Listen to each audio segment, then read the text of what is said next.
Hi అండి అందరికీ. ఈ రోజు మనం నేర్చుకోబోతున్నది నిరంతర సమగ్ర మూల్యాంకనం గురించి. అలాగే ఈ నిరంతర సమగ్ర మూల్యాంకనం గురించి మరి దాని యొక్క విద్యా ప్రమాణాల గురించి పూర్తిగా నేర్చుకోబోతున్నాం. చివరి వరకు చూడండి. ఇది మీకు చాలా యూజ్‌ఫుల్ అవుతుందన్నమాట. ఫస్ట్ వన్ చూసుకున్నట్లయితే ఫస్ట్ నుంచి నిరంతర సమగ్ర మూల్యాంకనం. ఇది 2 విధాలు. ఒకటి నిర్మాణాత్మక మూల్యాంకనం ఫార్మేటివ్ అసెస్మెంట్. 2 సంకలన లేదా సంగ్రహణాత్మక మూల్యాంకనం. దీన్ని సమ్మేటివ్ అసెస్మెంట్ అని అంటారు. అయితే మరి ఇది ఈ నిర్మాణాత్మక మూల్యాంకనం అనేటటువంటిది 4 ప్రమాణాలు, 4 భాగాలలో ఉంటుంది. 4 ప్రమాణాలు మరియు 4 భాగాలుగా ఉంటుందన్నమాట. FA1, FA2, FA3, FA4గా 4 భాగాలుగా ఉంటుంది. మరి ఇందులో 4 ప్రమాణాలు అనేటటువంటివి ఉంటాయి. మరి అవి ఏంటనేది నెక్స్ట్ చెప్తాను. ఇవి సాంప్రదాయ పద్ధతిలో నిర్వహించేటటువంటి పరీక్షలు కాదు. నిర్మాణాత్మక మూల్యాంకనం అనేటటువంటిది సాంప్రదాయ పద్ధతిలో మరి ఒక ఎగ్జామ్ లాగా పెట్టేటటువంటివి కాదనమాట. మరి సంకలన మరియు సంగ్రహణాత్మక మూల్యాంకనం వచ్చేసరికి మ్యాథ్స్‌కి వచ్చేసరికి 5 విద్యా ప్రమాణాలు, సైన్స్ 6, సోషల్ 6 అన్నమాట. ఈ విధంగా ఉంటుంది. నెక్స్ట్ వన్ విద్యా ప్రమాణాలు CCE విధానాన్ని 2012 నుంచి 1 నుండి 8వ తరగతికి ప్రవేశపెట్టడం జరిగింది. 2012 నుంచి 1 నుండి 8వ తరగతికి ప్రవేశపెట్టడం జరిగింది CCE విధానాన్ని. CCE విధానాన్ని 2012 నుంచి 1 నుండి 8వ తరగతికి ప్రవేశపెట్టడం జరిగింది. అయితే CCE రికార్డ్ అనేటటువంటిది విద్యార్థుల యొక్క మార్కులు ఫార్మేటివ్ అసెస్మెంట్ లో 4 భాగాలుగా ఉంటుంది. 4 భాగాలంటే ఏంటి? FA1, FA2, FA3, FA4లుగా ఉంటుంది. నమోదు చేస్తారన్నమాట ఈ CCE రికార్డులో. మరి ఇది ఎన్ని మార్కులకి నమోదు చేస్తారంటే ఈ నిర్మాణాత్మక మూల్యాంకనం అనేటటువంటిది 20 మార్కులకి నమోదు చేయడం జరుగుతుంది. 4 భాగాలుగా ఉంటుంది. మరి ఈ సమ్మేటివ్‌కి వచ్చేసరికి 6 విద్యా ప్రమాణాలు అంటే 6 అంటే సబ్జెక్ట్ వైస్‌గా. మ్యాథ్స్‌కి వచ్చేసరికి 5 ఉంటాయి. మరి సైన్స్, సోషల్ 6 ఉంటుంది. మరి విద్యా ప్రమాణాలు ఇక్కడ 6 అని కాకుండా విద్యా ప్రమాణాల వారీగా నమోదు చేయడం జరుగుతుంది. ఇది 50 మార్కులకి నమోదు చేస్తారు. ఈ సంకలన మూల్యాంకనం అనేటటువంటిది. మరి CCEలో అభ్యసన మదింపు అనేటటువంటిది 2 రకాలుగా జరుగుతుంది. అభ్యసన మదింపు 2 రకాలుగా. ఏంటేంటి? నిర్మాణాత్మక మూల్యాంకనం, సంకలన మూల్యాంకనం అని 2 రకాలుగా జరుగుతుంది కదా! ఈ అభ్యసన కొరకు మూల్యాంకనం, అభ్యసనంతో పాటు మూల్యాంకనం అనేవి నిర్మాణాత్మక మూల్యాంకనంకి చెందుతాయి. అంటే ఇవి అభ్యసన అంటే జరుగుతున్నప్పుడు చేసేటటువంటివన్నమాట. ఇది అభ్యసనంతో పాటు కొరకు అనేటటువంటిది. అలాగే అభ్యసనం యొక్క మదింపు అనేది సంకలన మూల్యాంకనం. అంటే అభ్యసనం జరిగిన లాస్ట్‌లో చేస్తారన్నమాట సంకలన మూల్యాంకనం. ఇది కొరకు అనేది ప్రారంభ మూల్యాంకనం, అభ్యసనంతో పాటు అనేది ఈ 2 కూడా నిర్మాణాత్మక మూల్యాంకనం కిందకే వస్తాయి. మరి NCF 2005, APSCF 2011, RTF 2009 ఈ 3 కలిపి నిరంతర సమగ్ర మూల్యాంకనాన్ని ప్రవేశపెట్టాలని కోరడం జరిగింది. మరి నిర్మాణాత్మక మూల్యాంకనం అనేటటువంటిది మరి FA అనేటటువంటివి ఫార్మేటివ్ అంటారన్నమాట వీటిని. మరి ఇందులో 4 ప్రమాణాలు ఉంటాయని చెప్పుకోవచ్చు. మరి మొదటిది వచ్చేసరికి పిల్లల భాగస్వామ్యం ప్రతిస్పందనలు. ఇది మౌఖిక పరీక్ష అన్నమాట. ప్రతిరోజు ఇవ్వచ్చు.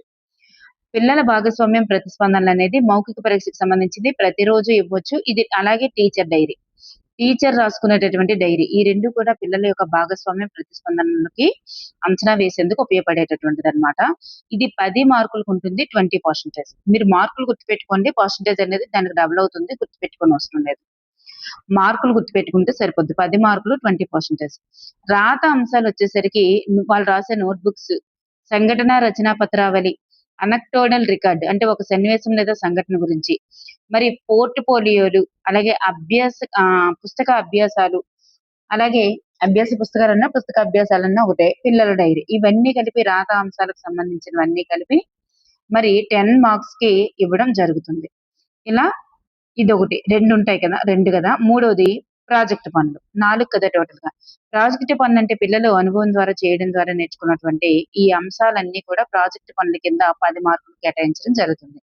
లఘు పరీక్ష తక్షణ సాధనను నిర్ధారించడానికి, పిల్లల యొక్క సామర్థ్యాన్ని నిర్ధారించడానికి ప్రత్యేకమైనటువంటి ఒక నోట్‌బుక్ పెట్టడం జరుగుతుంది. ఇందులో 4 లఘు పరీక్షలను అందులోనే రాస్తారన్నమాట. 4 లఘు పరీక్షలుంటాయి. FA1, FA2, FA3, FA4. ఈ 4 లఘు పరీక్షలు కూడా ఇందులోనే రాయడం జరుగుతుంది. మరి ఈ విధంగా ఈ ఫార్మేటివ్ అసెస్మెంట్ నిర్మాణాత్మక మూల్యాంకనంలో 4 అంశాలకు ప్రమాణాలకు సంబంధించి ఈ విధంగా అయితే ఇందులో హైయెస్ట్ మార్కులు ఏంటంటే లఘు పరీక్షకే హైయెస్ట్ మార్కులు అన్నమాట. అంటే ఈ ఫార్మేటివ్ టెస్ట్ కి ఉంటుంది కదా, దానికే హైయెస్ట్ మార్కులు 20 మార్క్స్. మిగతా ప్రాజెక్ట్ పనులు కానీ, పిల్లల భాగస్వామ్యం కానీ, రాత అంశాలు కానీ ఇవన్నీ కూడా 10 మార్క్స్ కే ఉంటుంది. నెక్స్ట్ వచ్చేసరికి విద్యా ప్రమాణాలు. చూడండి, నెక్స్ట్ వచ్చేసరికి గణిత విద్యా ప్రమాణాలు ఒకసారి చూద్దాం. గణిత విద్యా ప్రమాణాల్లో ఫస్ట్‌ది సమస్య సాధన, రెండవది కారణాలు చెప్పడం, నిరూపణలు చేయడం, మూడవది వ్యక్తపరచడం, నాలుగవది అనుసంధానం, ఐదవది ప్రాతినిధ్యపరచడం. అయితే మరి దేనికి ఏ క్లాసుల్లో ఎన్నెన్ని మార్కులు కేటాయించారంటే చూడండి, మరి సమస్య సాధన, కారణాలు చెప్పడం, నిరూపణలు చేయడం, వ్యక్తపరచడం, అనుసంధానం, ప్రాతినిధ్యపరచడం. వీటిలో మీరు షార్ట్ కట్‌గా ఇవన్నీ కన్‌ఫ్యూజ్ గా కాకుండా ఒక పర్సెంటేజ్‌లు గుర్తుపెట్టుకోండి సరిపోతుంది. పర్సెంటేజ్ వచ్చేసరికి 50% కాబట్టి ఇక్కడ చూడండి 5 ఇక్కడ 50 1 10 10 10 2 వీటిని షార్ట్ కట్‌గా 5112 5112 అని గుర్తుపెట్టుకోండి. నెక్స్ట్ వన్ 5211 సారీ 5112 తర్వాత 52111 తర్వాతది 42121 42121 ఇట్లా గుర్తుపెట్టుకుంటే మీరు ఎగ్జామ్‌లో అడిగేటప్పుడు కన్‌ఫ్యూజ్ లేకుండా రాయడానికి అవకాశం ఉంటుందన్నమాట. 5112 5112 52111 42121 ఈ విధంగా అన్నమాట. మరి ఒక్కొక్క గణిత విద్యా ప్రమాణానికి ఎన్నెన్ని పర్సెంటేజ్ మార్కులు, ఎన్నెన్ని మార్కులు అనేది మీరు చేయడానికి ఈజీగా ఉంటుంది. నెక్స్ట్ వన్ సమస్య సాధన. వివిధ రకాల సమస్య సాధన అంటే ఏంటి? విద్యా ప్రమాణాల్లో సమస్య సాధన అంటే వివిధ రకాలైనటువంటి సమస్యలు సాధించడం, చతుర్విధ పరిక్రియలు చేయడం, అంటే కూడిక, తీసివేత, గుణకారం, భాగాహారం వంటివి. ఇట్లాంటివన్నీ కూడా సమస్య సాధన కిందకే వస్తుంది. కారణాలు చెప్పడం, నిరూపణలు చేయడం, అంటే పోలికలు, భేదాలు కారణాలు చెప్పడం, నిరూపణలు చేయడం అనేసరికి ఇదంతా అవగాహన కిందకే వస్తుందండి. కారణాలు చెప్పడం, నిరూపణలు చేయడం, పోలికలు, భేదాలు చెప్పడం, ఆరోహణ, అవరోహణ క్రమంలో రాయడం, ఏదైనా అంశాలను ఎన్ని రకాలుగా రాయవచ్చో సాధారణీకరించడం. ఇవన్నీ కూడా కారణాలు చెప్పడం, నిరూపణలు చేయడానికి వస్తుంది. చూడండి, పోలికలు, భేదాలు చేయడం, ఆరోహణ, అవరోహణ క్రమంలో రాయడం, ఏదైనా ఒక అంశాన్ని ఎన్ని రకాలుగా రాయవచ్చో సాధారణీకరించడం. ఇవన్నీ కూడా కారణాలు చెప్పడం, నిరూపణలు చేయడానికి చెందుతుంది. వ్యక్తపరచడం. వ్యక్తపరచడం అంటే వివిధ గణిత పట్టికలు, గుర్తులు, రేఖాచిత్రాలు, గ్రాఫుల్లో ఉన్న దానిని చదవడం, రాయగలగడం. పట్టికలు గాని, గుర్తులు గాని, రేఖాచిత్రాలు గాని, గ్రాఫులు గాని ఈ రూపంలో ఉన్నటువంటి వాటిని వాళ్ళు చదవగలిగిన, రాయగలిగిన అది వ్యక్తపరచడం కిందకే వస్తుంది. వివిధ రకాల వాక్యాలు చదవడం, రాయడం, పట్టికలో ఉన్న దానిని చదవడం, రాయడం, గణిత గుర్తుల రూపంలో ఉన్నటువంటి వాటిని వాక్యాల్లో రాయగలగడం, ఇట్లాంటివన్నీ కూడా సొంత మాటల్లో చెప్పడం. ఇదంతా కూడా మరి వ్యక్తపరచడం కిందకే వస్తుంది. చూడండి, వివిధ రకాల వాక్యాలు చదవడం, రాయడం గాని, పట్టికలో ఉన్నదాన్ని చదవడం, రాయడం, గుర్తుల రూపంలో ఉన్నదాన్ని వాక్యాల రూపంలో తర్జుమా చేసి రాయడం, ఇట్లాంటివన్నీ కూడా మరి వ్యక్తపరచడం కిందకే వస్తుంది. మరి అనుసంధానం అంటే ఏంటి? అనుసంధానం అంటే నిత్య జీవితంలో ఉపయోగించుకోవడం. నేర్చుకున్న అంశాలను నిత్య జీవితంలో ఉపయోగించుకోవడమే అనుసంధానం. వివిధ సందర్భాల్లో అన్వయించుకోవడం, దైనందిన కార్యక్రమాల్లో అనుసంధానించుకోవడమే అనుసంధానానికి చెందుతుంది. దృశ్యీకరణ, దీన్ని ప్రాతినిధ్యపరచడం అంటారు. అంటే రివర్స్ అన్నమాట దీనికి. దేనికి? వ్యక్తపరచడానికి రివర్స్. ఇది పట్టికలు, గుర్తులు, రేఖాచిత్రాలు, గ్రాఫుల్లో ఉన్నదాన్ని మరి మాటల రూపంలో చెప్పడం లేదా చదవడం, రాయడం అయితే, మరి మాటల రూపంలో ఉన్నటువంటి వాటిని పట్టికలు, గుర్తులు, సంఖ్యా రూపం, గ్రాఫుల రూపంలో రివర్స్ లో చేయడం. అలా చెయ్యగలిగారు అంటే రివర్స్ లో గ్రాఫ్ గీయగలిగారంటే ప్రాతినిధ్యపరచడం. సంఖ్యా రేఖపై సూచించగలిగారంటే ప్రాతినిధ్యపరచడం. రేఖాచిత్రాల ద్వారా, గ్రాఫుల ద్వారా సూచించారు అంటే ప్రాతినిధ్యపరచడం. పట రూపంలో సూచించారు అంటే ప్రాతినిధ్యపరచడం. దీన్ని దృశ్యీకరణ అని కూడా అంటారు. దృశ్యీకరణ అన్న ప్రాతినిధ్యపరచడం అన్న ఒకటే అన్నమాట. ఇక్కడ చూడండి, చతురస్రం అనున్నది 4 సమాన భుజాలు మరియు సమాన కోణాలు గల సంవృత పటం అని సొంత మాటల్లో చెప్పడం. ఇది ఏమవుతుంది? చూడండి, చతురస్రాన్ని చూసి ఇట్లా భుజాలు, సమాన కోణాలు గల సంవృత పటం అని సొంతంలో చెప్పడం అది అవగాహన కిందకి వస్తుంది. అలాగే ఇలా గుర్తులు ఇలా ఇచ్చారనుకోండి, ఇది ఒక గుర్తు కదా అని ఇవ్వబడినటువంటి తేదీని అక్షరాల్లో రాయడం. ఇది దేని చెందుతుంది? వ్యక్తపరచడానికి చెందుతుంది. ఒక పాఠశాలల్లో బాలబాలికల సంఖ్యను దిమ్మ రేఖా చిత్రాల్లో చూపించడం అదేమవుతుంది? ప్రాతినిధ్యపరచడం లేదా దృశ్యీకరణ చెందుతుంది. ఆరోహణ, అవరోహణ క్రమాలను విద్యార్థి ఖచ్చితంగా చేయగలగడం అదేమవుతుంది? కారణాలు చెప్పడం, నిరూపణలు చేయడానికి వస్తుంది. అలాగే గణిత వాక్యాలు చదవడం, సొంత మాటల్లో చెప్పడం. గణిత వాక్యాలు చదవడం, సొంత మాటల్లో చెప్పడం కూడా వాక్యాలు చదవడం, సొంత మాటల్లో చెప్పడం వ్యక్తపరచడం కిందకి వస్తుంది. ఇక్కడ చూడండి, గణితంలో యూనిట్ చివర ఉన్నటువంటి మూల్యాంకన శీర్షిక అభ్యాసాలన్నమాట. విద్యార్థుల ఆత్మవిశ్వాసాన్ని పెంచే అంశం ఏంటంటే ఇవి చేయండి. జట్టు కృత్యాలుగా మాత్రమే ఇవ్వవలసినవి ఆలోచించండి, చర్చించండి. విద్యార్థి సవాలుగా స్వీకరించే అంశాలు ఏంటంటే ప్రయత్నించండి అనేది. నెక్స్ట్ వన్, పరిసరాల విజ్ఞానానికి సంబంధించి విద్యా ప్రమాణాలు 6 కదా. ఇక్కడ 411 అని గుర్తుపెట్టుకోండి. పర్సంటేజ్లు 411 మీరు పర్సంటేజ్లు గుర్తుపెట్టుకుంటే అక్కడ మీరు చేయగలుగుతారనమాట. విషయావగాహన, ప్రశ్నించడం, పరికల్పనలు చేయడం, ప్రయోగాలు, క్షేత్ర పర్యటనలు, ఇవి 3. విషయావగాహన, ప్రశ్నించడం, పరికల్పనలు చేయడం, ప్రయోగాలు, క్షేత్ర పర్యటనలు. తర్వాత సమాచార సేకరణ, పఠ నైపుణ్యం, ప్రశంస. ఫస్ట్ది విషయావగాహన అయితే చివరిది ప్రశంస అని గుర్తుపెట్టుకోండి. 3వది వచ్చేసరికి ప్రయోగాలు. అంటే విషయావగాహన, ప్రశ్నించడం, ప్రయోగాలు. తర్వాత సమాచార సేకరణ, పఠ నైపుణ్యం, ప్రశంస, విలువలు. ఇట్లా గుర్తుపెట్టుకోండి. 411 అనేటటువంటిది పర్సంటేజ్ గుర్తుపెట్టుకోండి. మరి అన్నింటికంటే ఎక్కువ మార్కులు దేనికి? విషయావగాహనకి అన్నింటికంటే అత్యధిక మార్కులు 20 మార్కులు 40%. అలాగే రెండవ అత్యధిక మార్కులు దేనికంటే సమాచార సేకరణ ప్రాజెక్ట్ వర్క్. సమాచార సేకరణ ప్రాజెక్ట్ వర్క్ కి రెండవ అత్యధిక మార్కులు అంటే 10 మార్కులు. మిగతావన్నీ కూడా 5 మార్క్స్ 10%. మరి విషయావగాహన అంటే ఏంటి?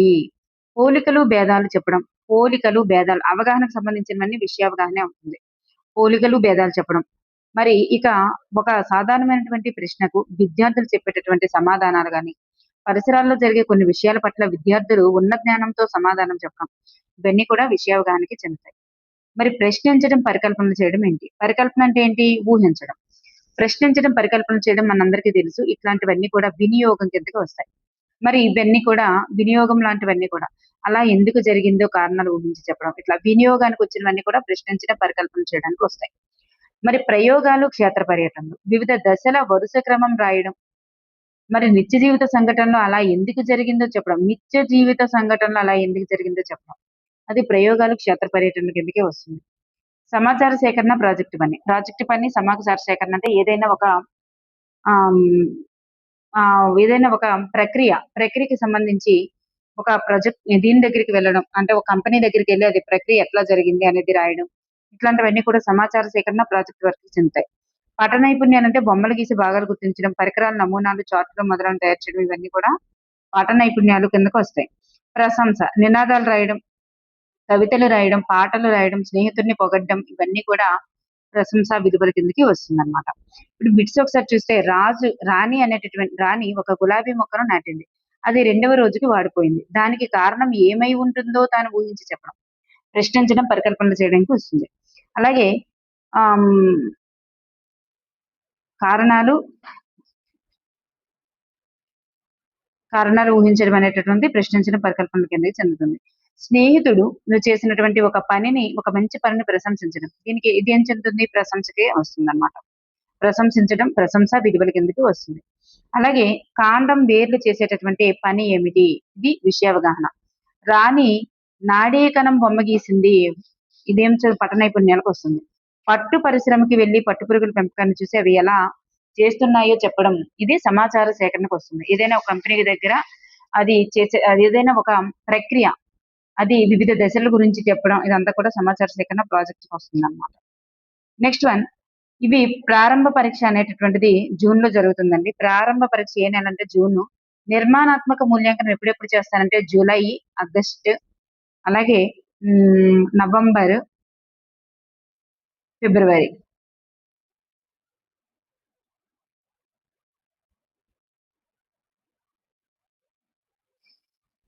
లలో జరుగుతాయి. మరి సంగ్రహణాత్మక మూల్యాంకనం వచ్చేసరికి సెప్టెంబరు, అలాగే డిసెంబర్ లో గాని, జనవరిలో గాని జరుగుతాయి. అలాగే మార్చి, ఏప్రిల్లో ఇట్లా జరుగుతాయి అన్నమాట.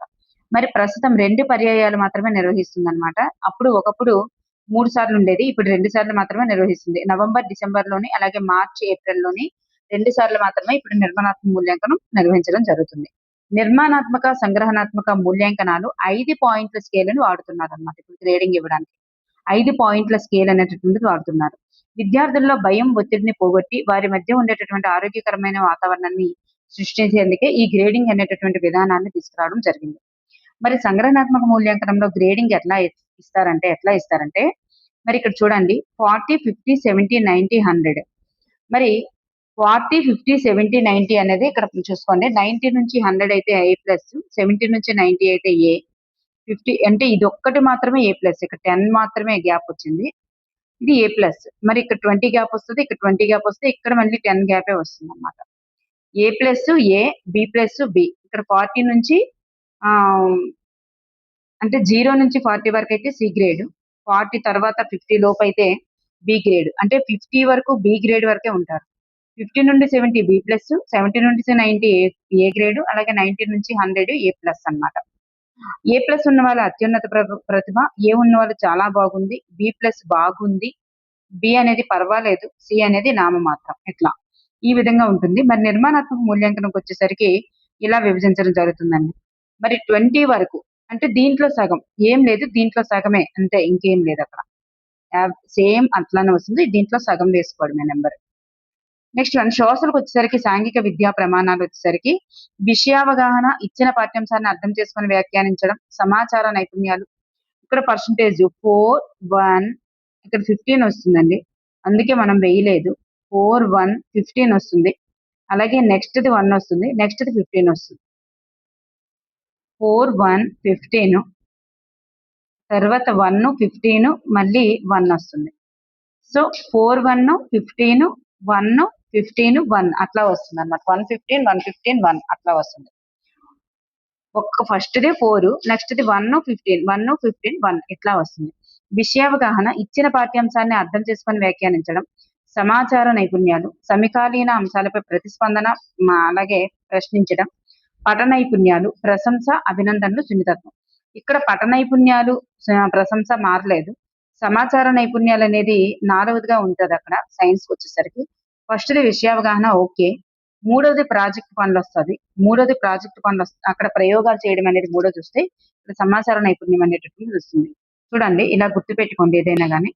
సిసిఈలో సమ్మేటివ్ అసెస్మెంట్ లో భారత్వ పట్టికలో లేనిది ఏమిటంటే ప్రాజెక్ట్ పని అనేటటువంటిది ఉండదు. భారత్వ పట్టికలో ప్రాజెక్ట్ పని అనేది ఉండదు. ప్రాజెక్ట్ పనులు ప్రశ్నాపత్రంలో ఇవ్వకూడదు కాబట్టి, అందువల్ల భారత్వ పట్టికలో ఉండదు. ప్రశ్నపత్రం టీచర్ స్వయంగా ప్రశ్నపత్రం తయారు చేసుకోవాలి. మరి ప్రశ్నలకు సంబంధించిన సమాధానానికి కూడా తయారు చేయాల్సిన అవసరం లేదు. ప్రారంభ పరీక్షను క్యుములేటివ్ రికార్డులో నమోదు చేయాల్సిన అవసరం లేదు. సిసిఈ రిజిస్టర్లో నమోదు చేయాలి ప్రారంభ పరీక్షను. చూడండి, గ్రేడింగ్ రూపంలో ప్రగతి నమోదు చేయడం జరుగుతుంది. తరగతి వారీగా, సబ్జెక్టు వారీగా ప్రగతి నమోదు కోసం పేజీలు అనేటటువంటివి కేటాయించాలి. ప్రగతి అనేటటువంటిది సిసిఈ రిజిస్టర్లను ఎవరికి అందించాలి అంటే, ప్రగతి సిసిఈ రిజిస్టర్లను ఎవరికి అందించాలంటే ప్రాథమికోన్నత పాఠశాలలో ఎంఈఓ గారికి, ఉన్నత పాఠశాలల్లో అయితే ఉప విద్యాశాఖాధికారి అంటే డిప్యూటీ డిఈఓ గారికి అందించాలన్నమాట. భారత్వ పట్టికలు వచ్చేసరికి ప్రశ్న రూప భారత్వ పట్టిక, విద్యా ప్రమాణాల పట్టిక భారత్వ పట్టిక, విషయ భారత్వ పట్టిక, కఠిన స్థాయి భారత్వ పట్టిక, బ్లూ ప్రింట్ అనేటటువంటిది ఉంటుంది. దీన్ని సమగ్ర భారత్వ పట్టికను అంటారు. 1, 2, 3 పట్టికల ఆధారంగా వేస్తారన్నమాట. ఇది 1, 2, 3 పట్టికల ఆధారంగా వేసేదే బ్లూ ప్రింట్, సమగ్ర భారత్వ పట్టిక. ప్రశ్న రూప, విద్యా ప్రమాణ భారత్వ పట్టిక, విషయ భారత్వ పట్టిక, కఠిన స్థాయి, బ్లూ ప్రింట్ 5 రకాలు ఉంటాయి. బ్లూ ప్రింట్ లో భారత్వ పట్టికల్లో కఠిన స్థాయి భారత్వ పట్టిక అనేటటువంటిది ఉండదు. చూడండి, ఈ మూడు పట్టికల ఆధారంగానే 5వది వేస్తాం. అంటే బ్లూ ప్రింట్ లో ఏది ఉండదు అంటే కఠిన స్థాయి భారత్వ పట్టిక అనేది ఉండదు. తరగతి గదిలో ఉపయోగించే నిరంతర మూల్యాంకనం ఏది అంటే మౌఖిక పరీక్ష. నిరంతర మూల్యాంకనం, తరగతి గదిలో ఉపయోగించే నిరంతర మూల్యాంకనం ఏది అంటే మౌఖిక పరీక్ష. పాఠ్య విషయాలు మాత్రమే పరీక్షించడానికి వీలయ్యేది సంగ్రహణాత్మక మూల్యాంకనం. మరి ప్రశ్నలు భారత్వాలకు వచ్చేసరికి ఇక్కడ చూడండి, ఈ పట్టిక మీరు గుర్తుపెట్టుకోగలిగితే గుర్తుపెట్టుకోండి, ఇట్లా ఉంటుందన్నమాట. ఇది వ్యాసరూపం ఎట్లా ఇస్తారు, సంక్షిప్త, అతి సంక్షిప్త, 4, 4, 1, 1, 4, 4, 1, 1, అలాగే 4, 5 అన్ని 5లే. నెక్స్ట్ 4, 3, 17.5, 12.5 ఇట్లా సోషల్కి వస్తుంది. చూడండి, 4 అన్ని 5లు వస్తాయి. ఇక్కడ 4, 4, 1, 1 ఇట్లా వ్యాసరూప, సంక్షిప్త, అతి సంక్షిప్త, లక్ష్యాత్మక ఈ విధంగా ఉంటుంది. Thank you for everyone.